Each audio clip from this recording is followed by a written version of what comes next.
जय मसीह की good morning, praise the Lord. आप सबका स्वागत करते हैं हमारे यूट्यूब चैनल ख्रिस्टवानी चर्च में। मेरे प्रिय भाई और बहनों, कल हम बाइबल में से एक स्त्री के जीवन के विषय में देखे थे और उसका जो चरित्र था कि वो एक विश्वासनीय बहन थी या स्त्री बोल सकते हैं। वो भले भले काम किया करती थी और तीसरा जो उसका गुण था वो एक दान देने वाली स्त्री थी। आज हम उसके आगे बढ़ेंगे और तबीता जो बहन है उसके जीवन के विषय और भी बातों को सीखेंगे। कल हमने प्रेरितों के काम 9 अध्याय और उसके 36 वचन से देखा था कि इस बहन के अंदर 3 महत्वपूर्ण बातें हैं। अब हम आगे बढ़ेंगे और 37 वर्ष में देखेंगे, यहाँ पर लिखा हुआ है, उन्हीं दिनों में वह बीमार होकर मर गई और उन्होंने उसे नहलाकर अटारी पर रख दिया। मेरे प्रिय भाई और बहन, मैं आपको बताना चाहता हूँ कि उन्हीं दिनों अर्थात जब वो सेवा कार्य करती थी, प्रभु के वचन को सुसमाचार प्रचार करती थी, वह परमेश्वर के राज्य के विषय में लोगों को बताती थी। बाइबल बताती है कि उन्हीं दिनों में उस बहन अर्थात तबीता, जिसका दूसरा नाम दोरकास था, वह मर जाती है और जो वहाँ के लोग रहते हैं उसे नहला धुला कर उसे अटारी पर सबसे ऊपर ले जाके उसको रख देते हैं। अब हम आगे बढ़ते हैं 38 वचन, और यहाँ लिखा है, इसलिए कि लुद्धा यापा के निकट था। चेलों ने यह सुनकर कि पतरस वहाँ है, 2 मनुष्य भेजकर उससे विनती की कि हमारे पास आने में देरी मत कर। और यहाँ पर लिखा है कि तब पतरस उठकर उनके साथ हो लिया, और जब वह वहाँ पहुँचा तो वे उसे अटारी पर ले गए। सब विधवाएं रोती हुई उसके पास आ खड़ी हुई, और जो कुर्ते और कपड़े दोरकास ने उनके साथ रहते हुए बनाए थे दिखाने लगी। यहाँ पर हम घटना को पढ़ते हैं कि जब बहन तबीता सेवा करती है और उन्हीं दोनों उसकी मृत्यु हो जाती है और उसे अटारी पर ले जाकर रख देते हैं।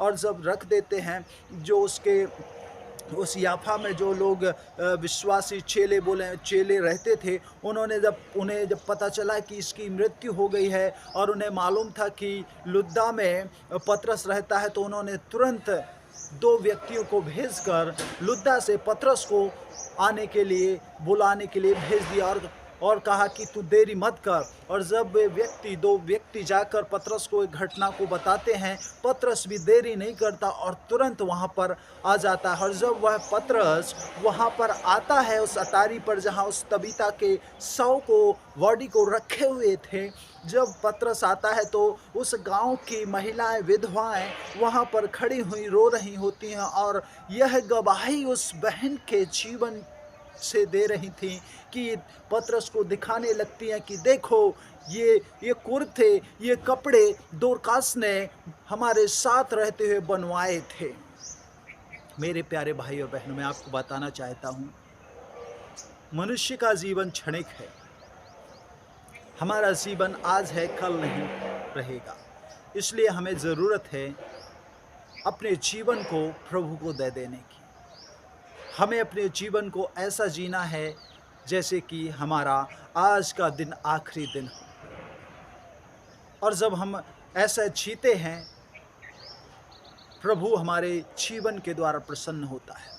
स्तिफनुस के विषय में बाइबल बताती है 7वें अध्याय प्रेरितों के काम में कि वह सिर्फ एक बार ही सुसमाचार प्रचार किया। वह एक अच्छा सेवा करने वाला था। एक बार ही सुसमाचार प्रचार करके उसकी मृत्यु हो जाती है, लेकिन खुदा उससे प्रसन्न रहता है। उसका जीवन जो था अच्छा था, उसका जो चरित्र था परमेश्वर को भाता हुआ चरित्र था।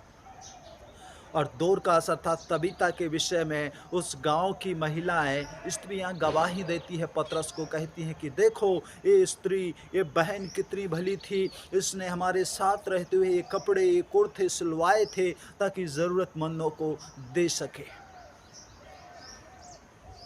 हम आगे बढ़ेंगे, लेकिन मैं आज आपसे और अपने आप से, हर एक लोगों से पूछना चाहता हूँ, क्या हमारे जीवन में गवाही है? अर्थात क्या लोग हमारे विषय में कहते हैं? हमारा जीवन क्षणिक है, कुछ दिनों बाद हम चले जाएंगे, लेकिन हमारा जीवन परमेश्वर को भाता हुआ होना चाहिए। हम मरने के बाद भी लोग गवाही दें कि नहीं, वो भाई वो बहन बहुत अच्छी थी, देखो वो कितना भला काम करता था या करती थी, वो परमेश्वर के साथ चलता था या चलती थी। ऐसी गवाही क्या हमारी और आपकी है तबीता के समान? यदि नहीं है तो हमें माफ़ी मांगकर खुदा से उसके करीब आना और कहना है कि प्रभु मेरी भी गवाही ऐसी होने दे। और पतरस को वे स्त्रियां दिखाने लगती हैं, कुर्ते और कपड़े दिखाकर गवाही देती हैं। हमारी जीवन की भी गवाही होनी चाहिए, लोग कहने पाए हम रहे या ना रहें, हमारा अस्तित्व रहे या ना रहे, लेकिन हमारे जाने के बाद लोग इस बात की गवाही दें कि वो भाई वो बहन बहुत अच्छी थी। और आगे लिखा है 40 वचन में, तब पतरस ने सबको बाहर कर दिया और घुटने टेक कर उसके लिए प्रार्थना उस शव की ओर देखकर कहा, घुटने टेक कर प्रार्थना की और शव की ओर देखकर कहा, हे तबीता उठ।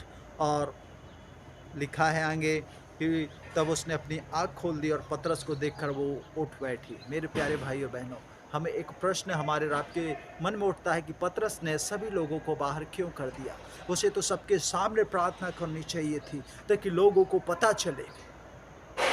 लेकिन मैं आपको बात बताना चाहता हूँ कि व्यक्तिगत प्रार्थना बहुत ही महत्वपूर्ण है मसीही जीवन के लिए। व्यक्तिगत प्रार्थना हमारे और आपके जीवन में अद्भुत कामों को लाती है। असंभव काम भी संभव होते हैं व्यक्तिगत प्रार्थना के द्वारा। जिस प्रकार पतरस ने सबको बाहर कर दिया, प्रार्थना किया और तबीता जिंदा हो जाती है।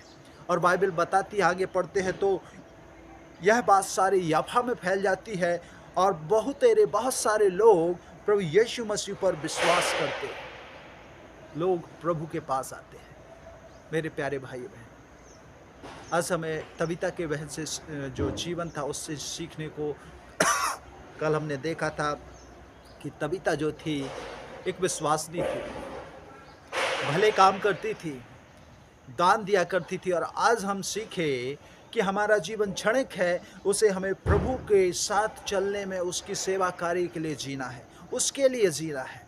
और आगे हम चल के देखते हैं कि जब हमें यूनिटी में रहना है, जब तबीता मर जाती है तो उसके चेले 2 व्यक्तियों को पतरस के पास भेजते हैं। पतरस तुरंत आता है, वहाँ पर महिलाएं इकट्ठी होती, अर्थात उनमें एकता थी। यदि वो बोलते कि नहीं ये तो मर गई है, हम क्यों उसके पास जाएं, नहीं, लेकिन उनमें यूनिटी थी, एकता थी। आज मसीही लोगों में भी एकता होनी चाहिए। हमें सब मिलकर एक साथ हर एक काम को करना है। किसी को कुछ काम सौंपा है तो किसी को कुछ काम सौंपा है। परमेश्वर ने हर एक को अलग अलग वरदान दिए हैं, उन वरदानों का हमें इस्तेमाल करना है मेरे प्यारे भाइयों बहनों। और अंतिम बात जो हम यहाँ पर देखते हैं, व्यक्तिगत प्रार्थना। पतरस ने व्यक्तिगत रूप से प्रार्थना की और प्रभु के अद्भुत कार्य को मरी हुई तबीता फिर से जी जाती है।